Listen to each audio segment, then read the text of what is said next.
that showed up at that television show with him and let him make that appearance is a fucking idiot, and I'd like to beat him with a stick. Frankie Edgar was fucking awesome.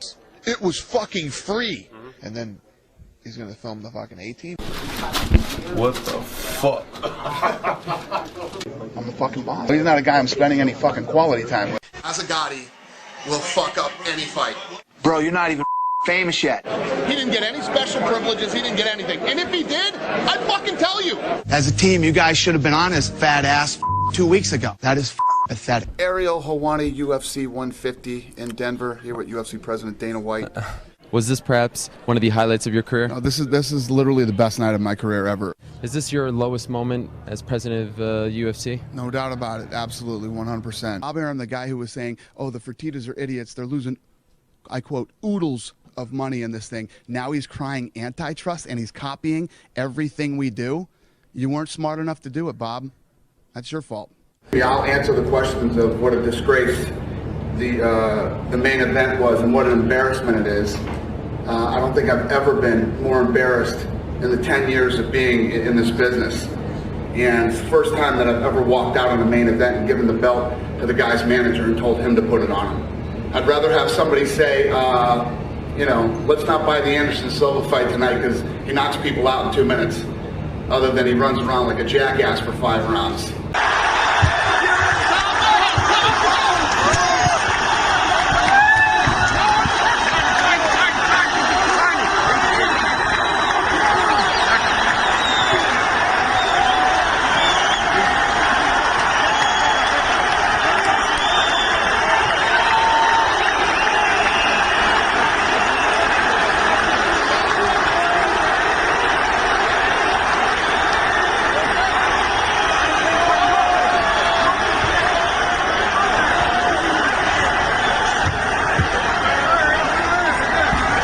Also this week, Colby Covington made some headlines. He said when he beats Kamaru Usman, he says no way he's letting you wrap the belt around him. If you do, he's going to smack you in the head with it.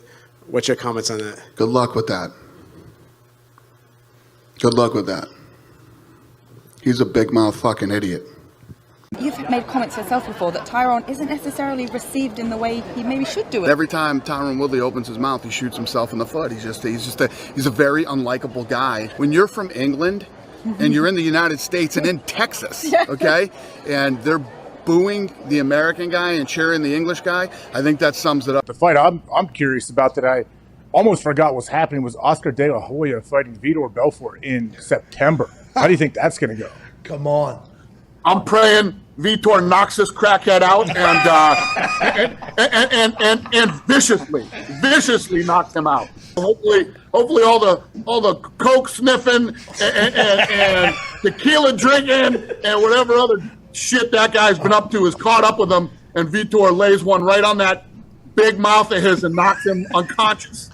The cokehead, Oscar De La Weirdo, is talking shit that I don't have any place to tell guys when to retire. I don't tell fans when. First of all, it's called friendship. Friendship, you fucking cokehead. And Oscar fucking De La Hoya says, oh, come over to Golden Boy where we respect the fighters, and it makes me sick what these fighters were paid and all this shit. Out of 14 fights on the card, 5 bouts were amateur fights, which means he didn't pay him jack shit. I said, when I saw her at the MMA Awards, she looked like Vanderlei Silva in a dress and heels.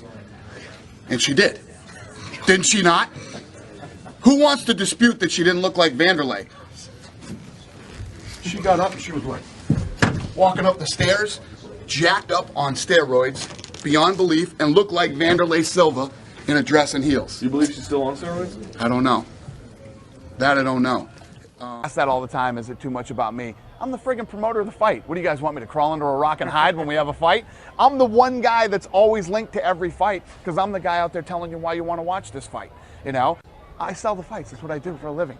If you weren't on this wild ride, somehow the UFC disappeared tomorrow, what would we see Dana White doing? I'd be parking your car out here at the valet here at the Wynn. I was curious, around section 119, 120, there were 9 sections that were completely empty up top. Do you know, was there a specific reason for that? Was there a reason why the section was empty? It just because opposite way they were all full, so I was just curious if those were blocked off for some reason. There were just 9 sections in a row that were empty up top.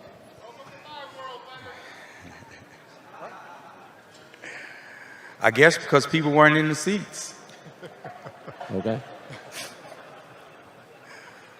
Whenever you build something great, it's always surrounded by negativity. When you're in a business like us, the level of scumbags that are in the media, it's unexplainable. I mean, it's going on right now. You have these scumbags out there that know nothing about the business, telling all the fighters, "Oh, you're all being underpaid. You're not being paid enough money. You're not this." It goes on every fucking day, and every media member that talks about fighter pay is a scumbag who is basically just out there trying to get attention, because they literally know nothing about the business or the pay or how any of this shit works. So it's all part of the game. It's just, that's who they are and that's what they do. And I literally could give a fuck. Earlier tonight on Twitter, I know you've done a couple of interviews about this already, but Steven Espinoza alleged that you guys have a clause in the contract that means you can take away the fighters' money if they say disparaging things about the company. I just wanted you to hear your reaction to that. Say that again to me. Steven Espinoza tweeted that you guys have a clause in your contract that could take the fighters' purse away if they say something negative about the company. I just wanted to give you a chance to respond to that. That's not true. First of all, there's something in the contract for disparagement. Right. There's a disparagement clause in there that's in all of our contracts. Isn't that creepy looking little fucker a lawyer? Isn't that creepy little fucking goofball a lawyer? Does he not know what disparagement means? If you disparage the company. I'm not even a fucking lawyer and I know the answer to that question. Yeah, it's disparagement. It'd be like if you came out and said, they never tested me. The UFC never tested me for the coronavirus. But if you came out and had something critical to say about the testing that was true, that wouldn't be disparagement. Tonight it was announced that Amanda Nunes... Fucking law school did he go to? I can't stand that fucking creep. Anyway, if you couldn't tell, go ahead. Is that based on the Mayweather-McGregor stuff? Is the what? Do you dislike him because of Mayweather-McGregor and the interactions you have? He's just a fucking... Look at him. The creepy little dude. Is Felicia Spencer... What the fuck does he know about our contracts? Oh, you just hit me out of left field with this thing. What does that guy know about our contracts? And if you do, I thought that guy was a lawyer. Wasn't he De La Hoya's lawyer?